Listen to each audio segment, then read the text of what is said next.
c'est toujours intéressant. Parce que lorsque vous parlez de la part du Seigneur, vous permettez à votre esprit de recevoir de la part du Seigneur. Mais lorsque vous parlez de la part de vous-même, c'est plus vous bloquez votre esprit à l'interaction du Seigneur.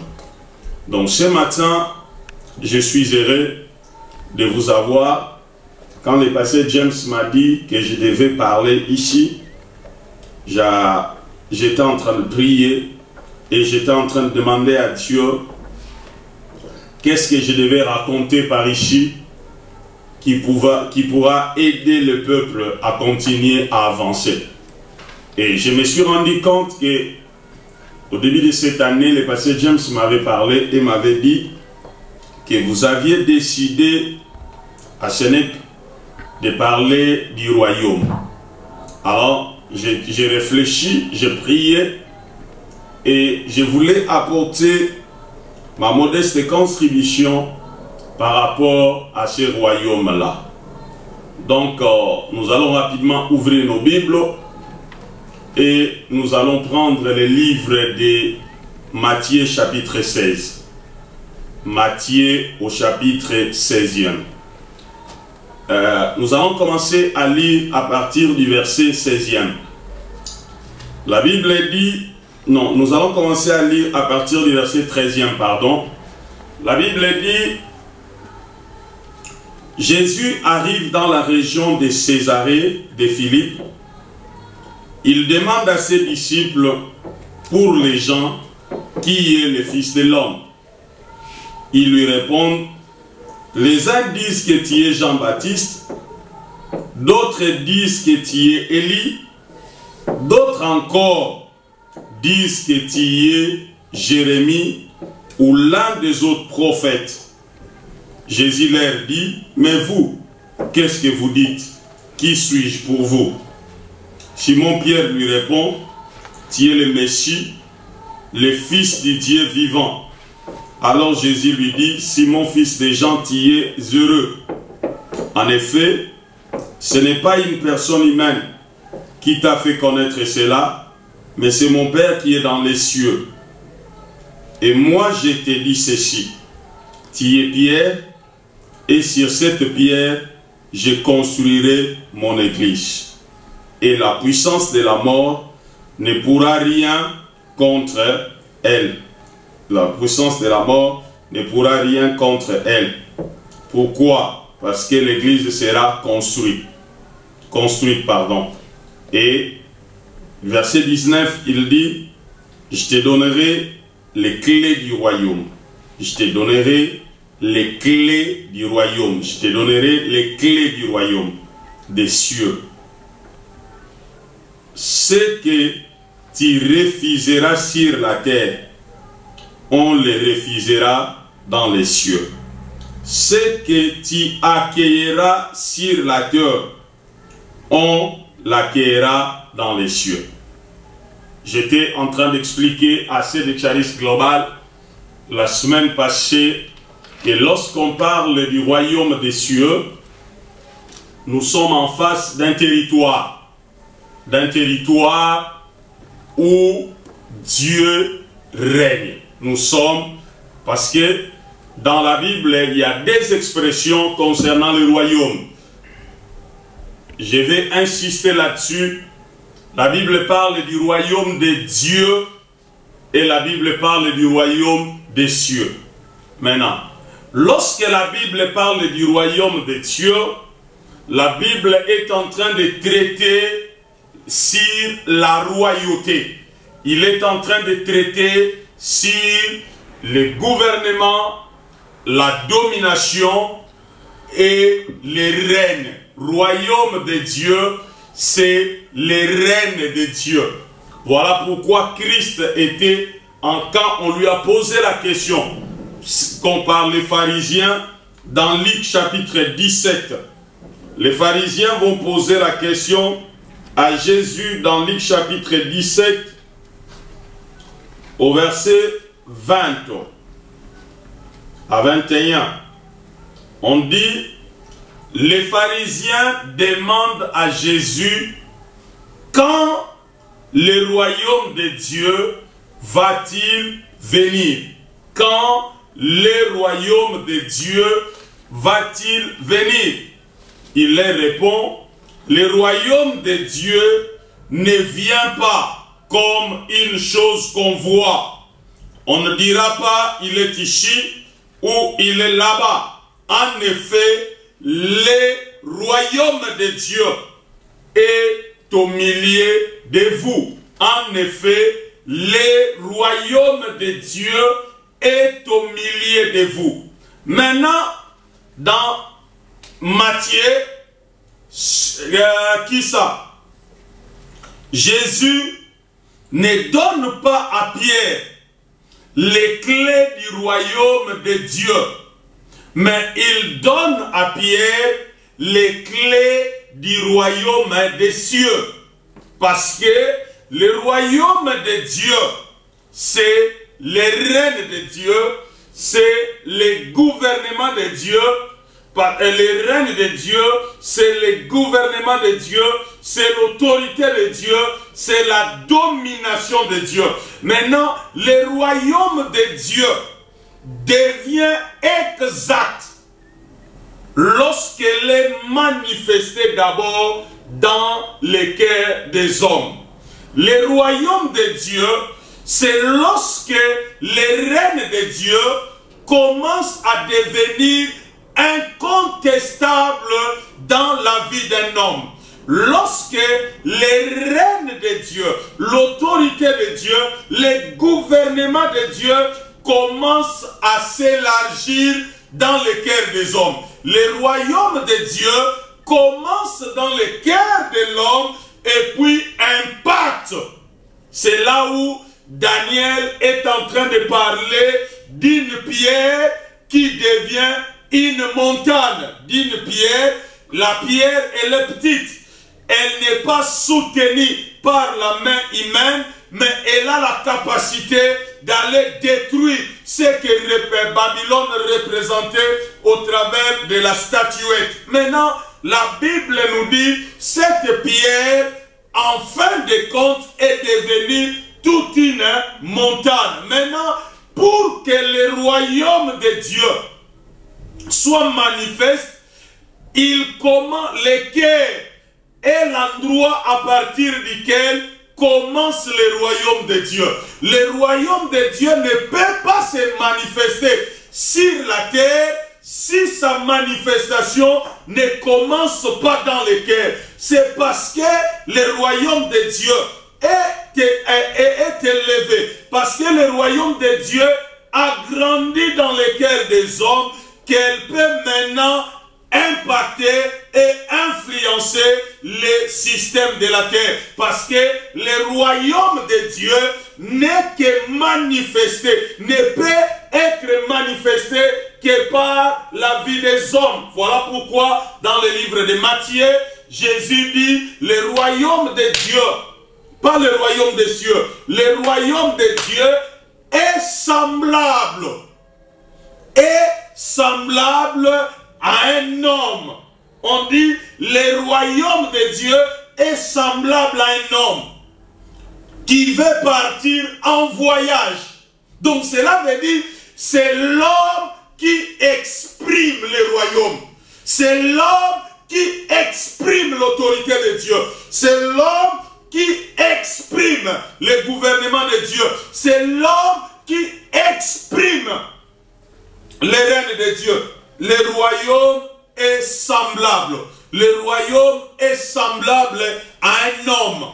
Donc cela veut dire le royaume de Dieu, c'est le règne incontestable de Dieu dans le cœur de l'homme. Maintenant, lorsque Dieu commence à gouverner, à régner d'une manière incontestable dans nos cœurs, c'est ce qui va manifester l'autorité, le règne de Dieu dans nos manières d'agir, dans nos manières de penser, dans nos manières d'interagir avec notre environnement restreint. Et notre interaction avec notre environnement, va amener l'impact de ce royaume sur notre environnement.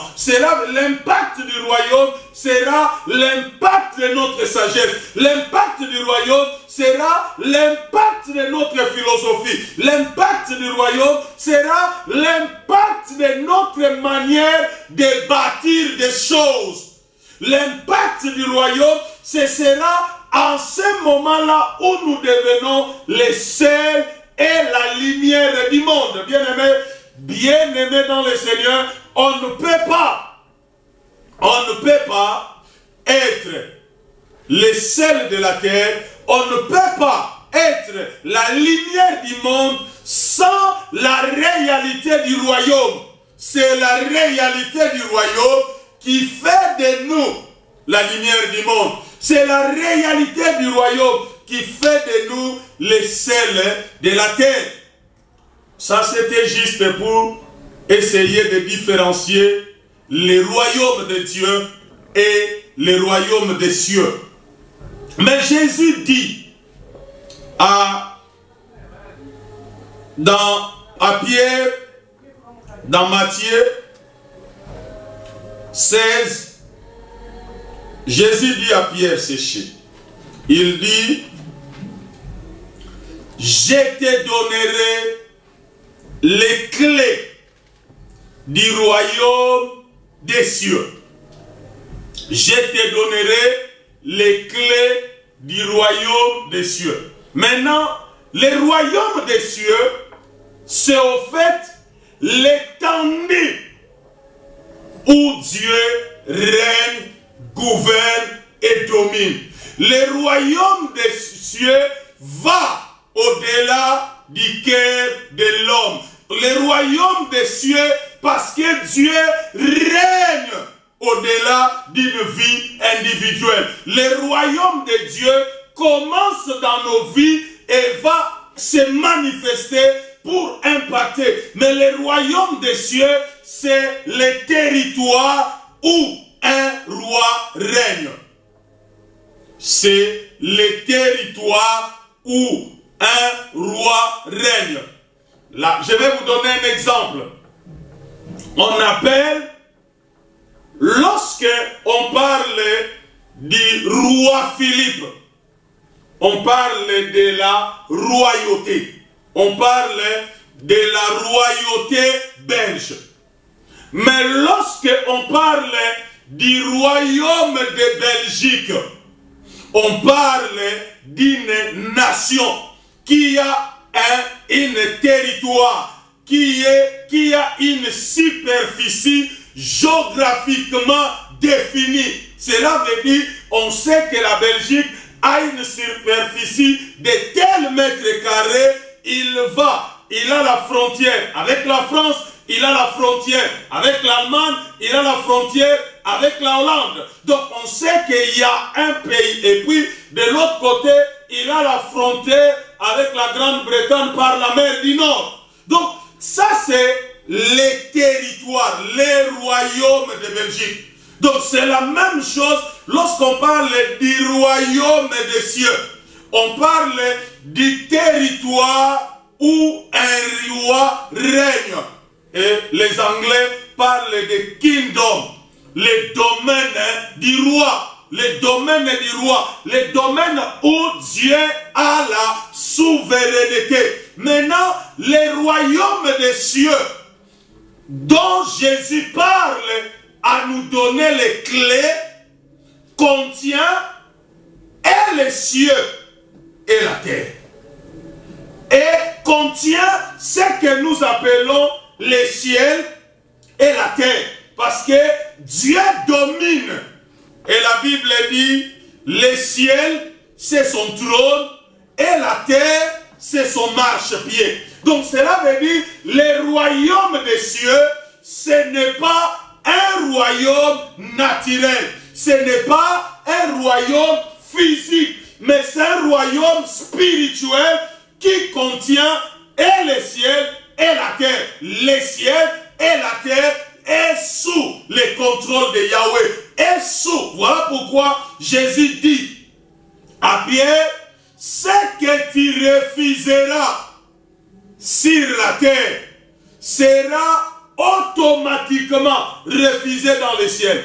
Ce que tu refuses, cela veut dire quoi? Ce que tu refuses dans la dimension naturelle et visible sera aussi refusé dans la dimension invisible et surnaturelle.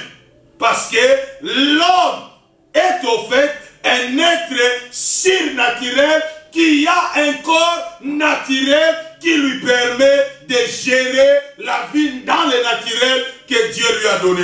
Voilà pourquoi il dit, je te donnerai les clés du royaume des cieux. Il ne dit pas, je te donnerai les clés du ciel. Non. Jésus n'a pas donné à Pierre les clés du ciel, mais il lui a donné les clés d'un royaume. Il lui a fait un roi. Voilà pourquoi Pierre dit, il nous a fait des rois et des prêtres. Il nous a fait des rois et des prêtres. Voilà pourquoi Christ est appelé le roi des rois. Christ n'est pas appelé le roi des rois en rapport au royaume de la terre. Mais Christ est appelé le roi des rois parce qu'il est co-héritier d'un royaume. Et parce que Dieu a fait de nous co-héritiers de son royaume. Dieu a fait de nous co-héritiers du Christ. Cela veut dire nous partageons le royaume avec le Christ. Et dans ce royaume, nous sommes des rois. Nous régnons avec lui. Et lui, il est le roi des rois. Alléluia. Amen. Alléluia. Amen. Il a dit, je te donnerai les clés du royaume des cieux. Pour que tout ce que tu refuses sur la terre est refusé dans les cieux.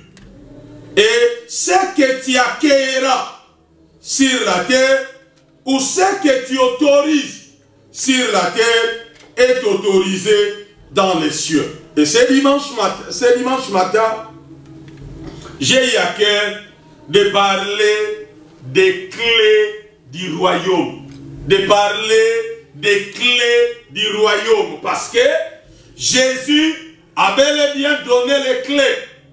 Mais les clés du royaume actuellement données à Pierre se trouvent où? Bien-aimé, les clés égale les codes. Une clé, c'est un code. Dans le temps, on était en train d'utiliser les clés pour verrouiller ou pour ouvrir un système. Mais aujourd'hui, avec l'avancée de la technologie, on se rend compte, on utilise de plus en plus les systèmes de code que les systèmes de clés pour verrouiller ou pour ouvrir quelque chose. En banque, on utilise des codes. Dans le temps, on utilisait les clés pour ouvrir des coffres. Mais aujourd'hui, on utilise les codes, des systèmes de codes pour verrouiller et ouvrir. Les clés, c'est aussi les codes. Donc cela veut dire quoi? Quand Jésus était en train de parler à Pierre, il n'était pas en train de lui donner une clé physique où il y avait une porte. Parce que le royaume des cieux, c'est un royaume spirituel. Donc les clés que Jésus était en train de donner à Pierre, c'était des codes spirituels pour avoir la liberté du mouvement, pour avoir la liberté d'opération dans le royaume. Bien-aimé, tu ne peux pas être un citoyen du royaume sans avoir les codes d'opération dans le royaume. Les clés sont les codes d'opération dans le royaume. Parce que je suis citoyen du royaume, je dois savoir qu'est-ce qui déclenche telle alarme, qu'est-ce qui ouvre telle porte, qu'est-ce qui donne accès à ça, qu'est-ce qui fait ceci, qu'est-ce qui fait cela. Donc cela veut dire Jésus, n'a pas voulu nous faire entrer dans le royaume, où une fois dans le royaume, nous serons encore en train de chercher la manière d'y vivre, en train de chercher la manière de s'y conduire, en train de chercher la manière de faire des choses. Voilà pourquoi il a commencé par nous donner les clés, les codes du royaume. Le royaume, c'est un royaume spirituel qui a les valeurs, qui a les principes, qui a toute l'organisation du royaume. Il fallait les codes. Maintenant, je vais essayer un peu d'expliquer d'abord ce dimanche. Et si nous avons le temps prochainement, nous allons continuer à aller dans la profondeur. Mais ce dimanche, je vais d'abord essayer de mettre clair dans nos esprits qu'est-ce que représente un code ou une clé. Parce que ces clés-là sont des codes. Ce code-là sont celles du royaume. Sont celles du royaume. Mais Jésus, on a expliqué un peu ce qu'est le royaume. Essayons ce matin de voir ce que représentent les clés. Les clés représentent quoi? Premièrement, les clés représentent l'autorité.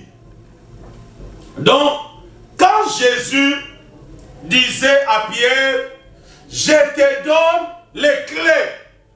Donc cela veut dire, je te donne l'autorité. Donc cela veut dire, on ne peut pas vivre dans un royaume sans autorité. Étant citoyen du royaume, nous avons reçu de Christ l'autorité, l'autorisation d'opérer dans le royaume. Pas l'autorisation d'être passif dans le royaume, pas l'autorisation d'être inerte dans le royaume, pas l'autorisation de tourner en rond dans le royaume. Dans le royaume, on n'a pas droit d'être un fonctionnaire. Dans le royaume, on est appelé à être fonctionnaire parce que l'autorité nous a été donnée. Les clés représentent l'autorité. Bien-aimé, si il y a les clés, si tu possèdes les clés d'un endroit ou d'un domaine, vous avez l'autorité de cet endroit ou de ce domaine. Si tu possèdes les clés d'un bâtiment, si tu possèdes les clés d'un domaine, si tu possèdes les clés d'un environnement, si tu possèdes les clés, cela veut dire vous avez l'autorité sur ça. Tu ne peux pas avoir de l'autorité sur quelque chose dont tu ne possèdes pas les clés. Parce que le fait que tu attendes qu'on vienne t'ouvrir, cela démontre que ce n'est pas toi qui as l'autorité sur ces domaines. Donc cela veut dire, Jésus était en train de dire à Pierre, je te donne l'autorité d'opérer dans le royaume. Tu as l'autorité d'opérer dans le royaume. Parce qu'avec cette autorité, tu pourras refuser des choses et tu pourras autoriser les choses. Et bien aimé, lorsque nous possédons les clés dans un domaine, nous réussissons dans ce domaine-là. Quelqu'un qui veut réussir dans un domaine doit posséder les clés de ce domaine. Pourquoi? Parce que les clés te donneront toujours la possibilité d'explorer les domaines. Ça te donnera toujours la possibilité d'opérer dans ces domaines-là avec plus de liberté possible. Parce que aujourd'hui, ce qui nous empêche de réussir dans un domaine ou un autre, ce qui nous empêche d'aller au-delà de nos attentes, ce qui nous empêche d'être bloqués quelque part, c'est tout simplement parce que nous pouvons avoir la clé de la maison, mais nous n'avons pas les clés de toutes les chambres. Alléluia. Alléluia. Bien-aimé, tu peux avoir les clés de la maison, mais les clés la clé de la maison que tu as te donne seulement l'accès au salon. Donc cela veut dire, si la chambre est fermée, tu ne peux pas bénéficier de toute la possession de cette maison. Tu peux prendre tout ce qui est au salon, mais si les plus grandes richesses de la maison se trouvent dans la chambre, tu es bloqué. Voilà pourquoi Christ voulait que rien puisse nous empêcher d'opérer, que rien puisse nous... Voilà pourquoi il dit, je voyais Satan tomber du ciel comme un éclair. Voici, je vous ai donné les pouvoirs de marcher sur les scorpions, de marcher sur les serpents et sur toute la puissance de l'ennemi, et rien ne pourra vous nuire. Rien ne pourra vous nuire. Pourquoi rien ne pourra nous nuire? Parce que nous avons l'autorité. Les royaumes nous donnent l'autorité d'opérer et dans le spirituel et dans le naturel. Parce que, bien aimé, nous devons d'abord commencer par avoir des victoires dans le spirituel avant d'en avoir dans le naturel. Parce que le royaume est spirituel. Mon esprit doit être à mesure d'avoir des victoires dans le spirituel avant que je puisse l'avoir dans le naturel. Les clés représentent l'autorité. Bien aimé, Jésus a donné aux citoyens de son royaume l'autorité. D'abord, il dit, je te donne les clés. Il dit, tout ce que tu permets, tout ce que tu refuses sur la terre sera refusé. Tout ce que tu autorises sera autorisé. Bien aimé, ça c'est une grande parole. Ça c'est une grande parole. Donc du coup, ma mentalité doit changer. Ma façon d'envisager les choses doit changer. Je ne dois pas vivre comme quelqu'un qui est sans autorité au moment où l'autorité m'a été donnée. Mais le problème c'est quoi? Où se trouvent maintenant les clés? Parce que les clés nous ont été données, mais on doit identifier chaque domaine, quelle clé l'ouvre, et aller chercher la bonne clé. Parce que tu peux recevoir l'autorité d'un bâtiment comme celui-ci. Tu dois savoir exactement quelle clé ouvre quelle porte. Tu dois, malgré qu'on a dit, Henri, le bâtiment est à toi, mais tu dois savoir où se trouvent d'abord les clés du bâtiment et chaque domaine du bâtiment, quelle clé s'en servir. Parce que les clés du mariage, ce n'est pas les clés des finances. Les clés des finances, ce n'est pas les clés des études. Les clés des études, ce n'est pas les clés de l'éducation des enfants. Les clés, voilà pourquoi on est en train de réussir dans un domaine, on n'est pas en train de réussir dans un autre. Et pour ceux de Charis, je vous avais expliqué que dans le royaume, en ce qui concerne le royaume, on a d'abord les rois. Ensuite, on avait les territoires. Ensuite, on avait la loi. Après, on avait la citoyenneté. Et après la citoyenneté, on a parlé de l'armée dans le royaume. Maintenant, limitons-nous aux troisième réalité du royaume qui est la loi. Parce que ce qui garantit les droits et les libertés des citoyens, ce qui garantit les droits et les devoirs des citoyens dans un royaume, c'est la loi. Et la Bible nous dit, dans le livre de Josué chapitre 1, verset 8, que ce livre de la loi ne s'éloigne point de ta bouche, médite-le jour et nuit, afin de marcher comme cela est prescrit. C'est alors que tu réussiras, c'est alors que tu auras du succès dans tes entreprises. Cela veut dire quoi? Les clés du royaume se trouvent